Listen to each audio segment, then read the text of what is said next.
So ayun mga lods, lagad tayo ng audio decoder. Ayan, dito tayo nagkuha sa switch ng supply papunta doon sa ating ginawang adapter, power supply ng ating ayan, audio decoder. And then yung isang paa, ayun, ginanon natin doon. So ayan, eto na, done na. So panoorin yung video natin nang malaman kung paano natin ginawa.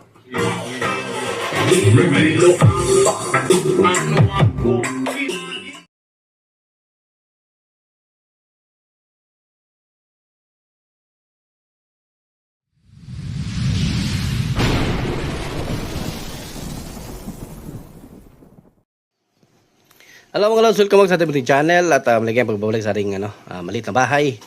Ito another day, another vlog, another content naman. Maligayang pagbabalik sa ating munting channel dito sa ating Ordig TV. At ayan, tanggap natin ngayon sa Kura EV5024. Nagbabalik at magpapa-add sila ng Bluetooth decoder o MP3 decoder. So ito yung lalagay natin. So masyadong dapat itong switch sana dito sana yung banda, no, kagaya sa concert. So ito masyadong dikit ito. So guguhitan na lang natin, tingnan natin kung anong pwede gawin nung may singit natin itong USB or Bluetooth module natin. So ayan, nagbabalik na to. Ito yung natin, ni-recondition, no, si Sir Idol Salvador. So ayan, shout out sa iyo, Dol, no. So thank you sa tiwala sa ating gawa. So ito goods pa naman, padagdagan niya na lang talaga ng Bluetooth decoder. So eto, ayan, bago natin ito simulan tabasin, baka hindi ka pa nakasubscribe dyan mga lods, so subscribe na sa ating munting channel at paki-hit ng notification bell at ilagay sa all para laging updated. So ito, open ko muna, then guhitan natin kung saan natin bubutasan.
So, ayun mga lods, natapos na nating lagyan ng USB decoder or MP3 Bluetooth decoder.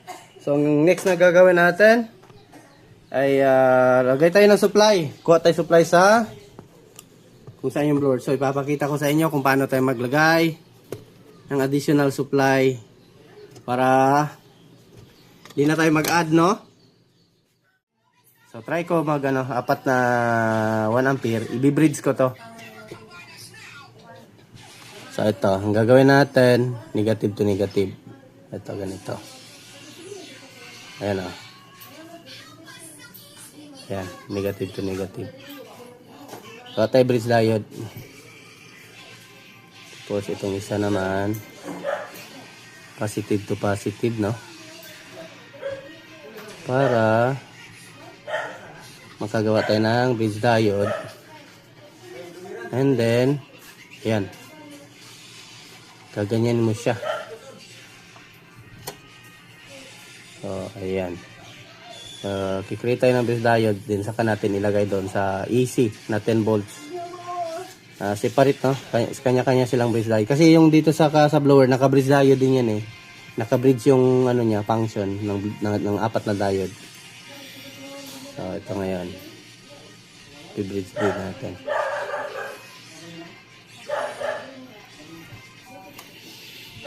So, ayan, oh. So, ito yung positive, ito yung negative, ito yung AC. So, ito. Testing natin. Resolve muna natin.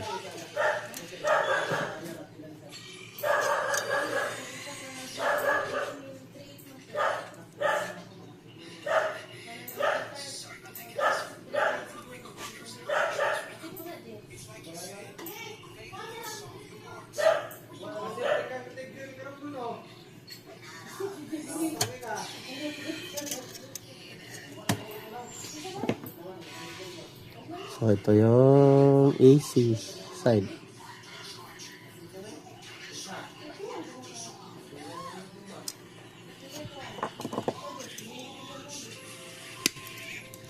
Ito yung DC side. Lagyan natin ito.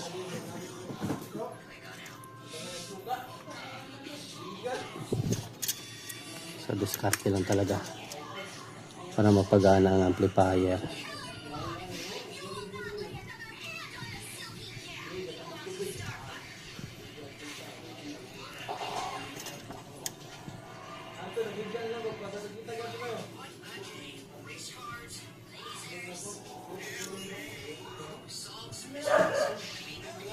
Negative.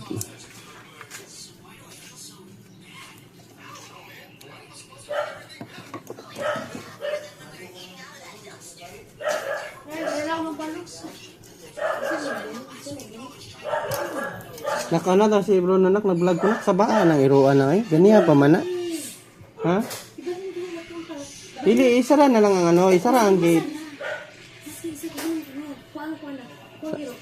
Saba kayo.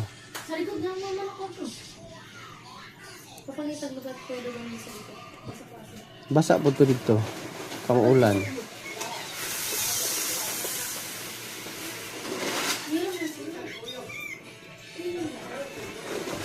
Hadlock, nakadungog-guro kay ibalhin. Ito. Try natin.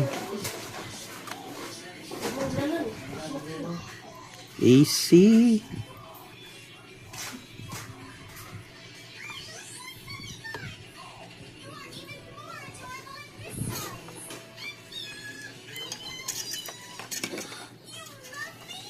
Try natin na kung ano yung masusukat natin.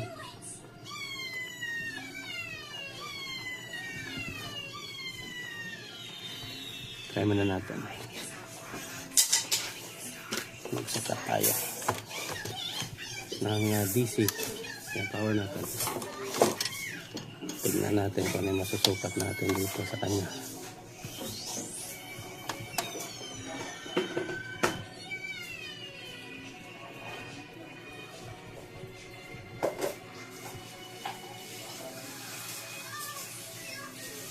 Wala.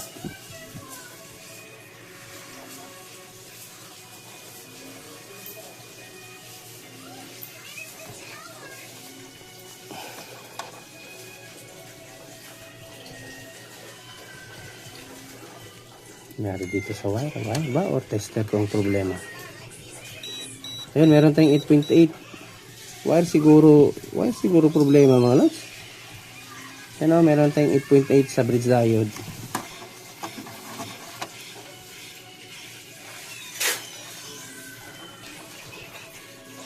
So yan, gagana na USB niyan. Naka-regulator. Okay. So ayan, meron tayong 8.7. Pagdating sa dulo, 8.7 na. So try natin tignan kung gagana yung ating USB module decoder. Try natin i-plug. So yun. So need lang ng bridge. Kaso yung blower natin, hindi ko alam kung gagana pa ba yan. Ayun. Naano pala ng wire. So yan, okay na siya. So naka-bridge diode lang tayo. Ayan o. Ayan. So bridge diode. So ayan, testing natin. Mag-wire muna tayo para sa audio nya. So ayan mga lods, ito. At nakapaglagay na tayo ng wiring. So RCA cord yung gamit natin. So shielded wire. Ayan. Sa tape tayo naglagay ng input. So wala na tayong kinat. Ayan, dito tayo nagtanong. So ayan, testing natin.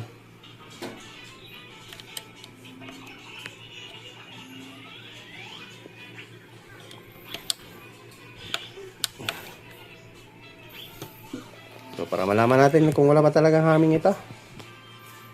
So ayan, power.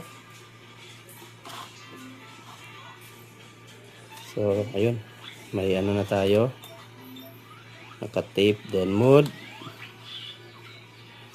Ano pa ba dito? Dito ba? Baka may natanggal tayong mga wire. So may kinalawang pala to. Ayan o, hindi ko napansin. Ayan o. So need natin yan palitan.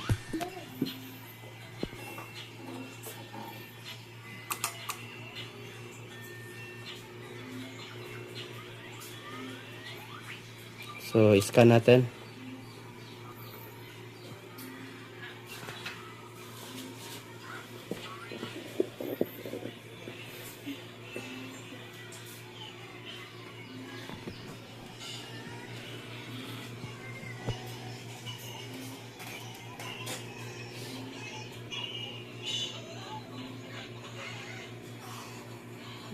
Natin. Baka na long press yung volume nito kanina na off, no?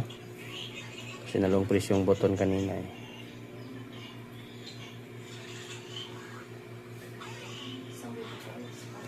Kasi natin.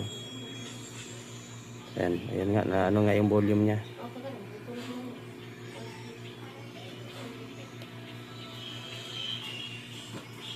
So next natin.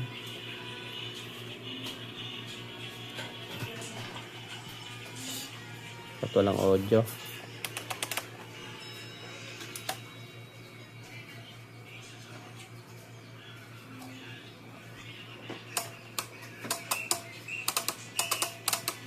Click naman.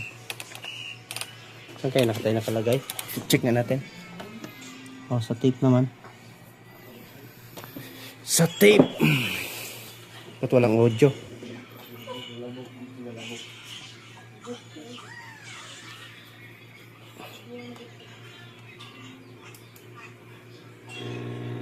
Meron naman yung ano natin, no?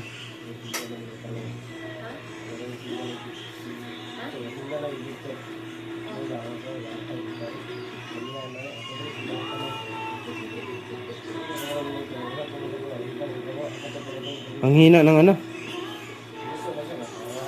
Tunog. Ayan, no? Sagad ng volume natin, no?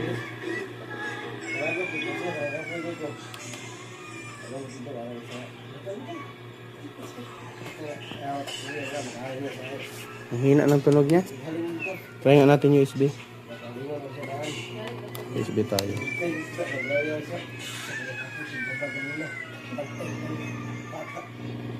Yun lang, may pambot. Yun, no? Ayaw niya talaga doon sa may blower. Kahit naka-bridge tayo, pumapasok pa rin.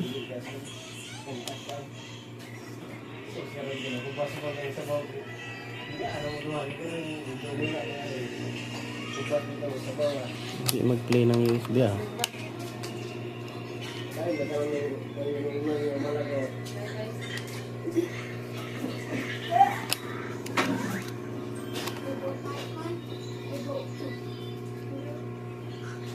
At ayaw.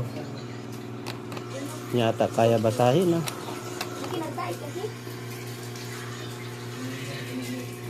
Try natin Bluetooth. Ayun o, parang may pambot. So, mukhang need talaga natin i-separate power supply nito. Mukhang makapaglagay talaga tayo ng adapter nito. Ito ga pwede doon sa ano niya. 5092.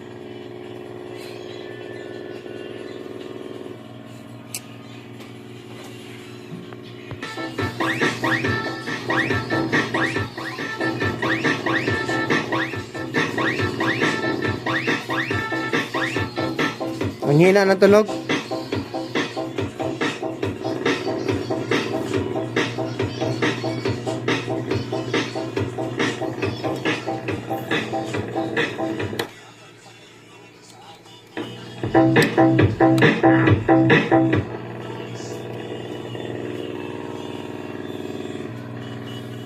May pambot.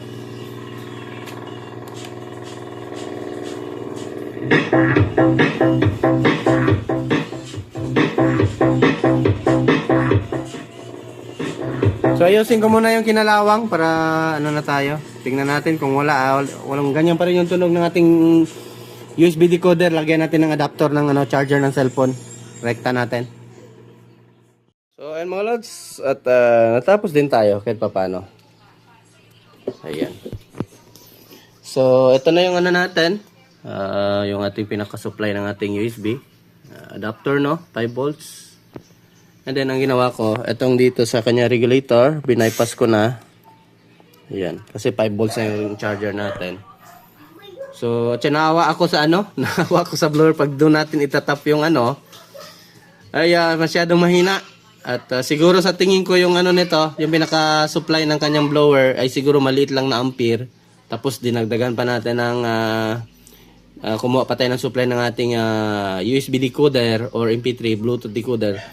Ay mas lalong siya, kaya nagpapatay-patay yung ating display gawa nga nung nag-short ampere, no? So although gumagana naman, yung ampere lang talaga yung mababa. So kaya depende siguro, pero yung mga concert na ginawa natin ganun, ay gumagana naman, 'di ba? So yung unang upload natin na video gumagana naman. So baka yung supply nito is maliit lang talaga yung ampere, nasa 0.5 lang. Yung supply ng blower, yan. Tingnan nyo, ang hina kasi ng ikot yan. So, kaya mas better na lagyan lang din ng separate na supply. So, ayan, wala siyang haming pagka-separate talaga yung supply or yung groundings, no? Kumbaga, independent yung ground ng ating USB decoder or MP3 decoder. Ay, ayun, tahimik talaga siya. So, ito ngayon, goods na. At may mga pinalitan lang din tayo, mga wire, no? Na, kasi nga ay nagkukorosyon na yung natin, yung mga paa. Siguro sa katagalan kinalawa nga din yung So ayan, ito na-treat ko na naman to ulit. Hindi ko pala na-treat yung una, no. Nakalimutan ko pala siyang i-treat nung una, kaya yan kinalawang yun siya. Ngayon shielded na yung mga paa niyan. Kasi yung pagka-repair natin dito, ang ginawa ko kasi una, tinanggal ko lahat ng parts. Tapos ni-repaint natin yung board. Tapos yun, tinaniman natin ng parts. So yun, di ko pala na ulit na sprayhan. So kaya yun, kinalawang yung mga resistor. So open yung mga niya. So kasi malapit si sir sa dagat eh. So ito ngayon, shielded na ito. At itong pala, isprayan din natin. Itong charger natin, ito lahat dito. So ayan. At done na tayo.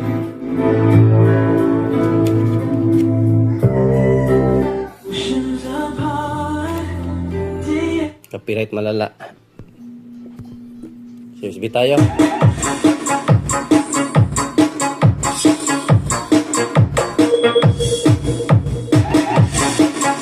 So dito ka na lang siya sa tape nilagay, yung doon, ito, no?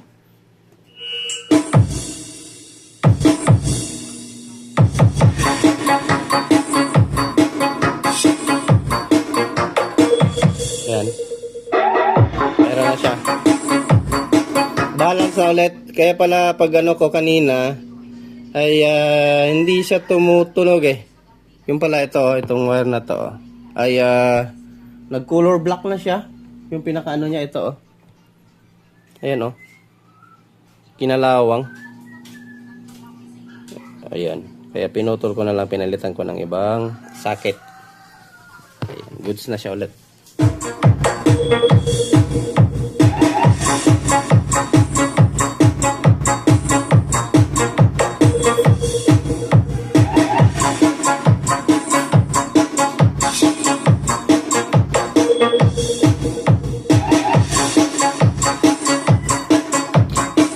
So yung mga resistor niya na 5 watts, tinanggal ko na lang talaga kasi nga ay kinalawang din.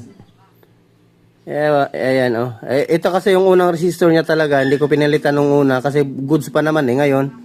Tingnan nyo mga lods, kapag hindi tayo magpapalit ng mga ano, ayan. Katulad nito, yung dati pinahuli natin, iniwan natin yung 5 watts, ayan, kinain ng kalawang na talaga siya. Hindi na maano. Ayan oh. Kalawang na siya talaga siya.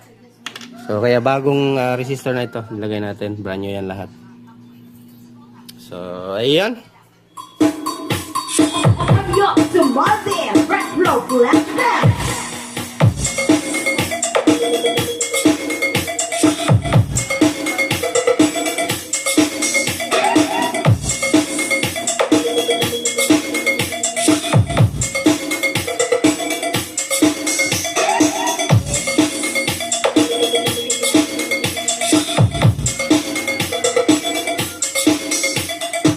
So gusto mong magpapashoutout dyan mga lods, ano? So comment lang sa baba ng ating video or magpapamention ng mga channel or pangalan at comment down below pati yung lugar nyo, babasahin natin yan kung hanggang saan maabot yung video natin.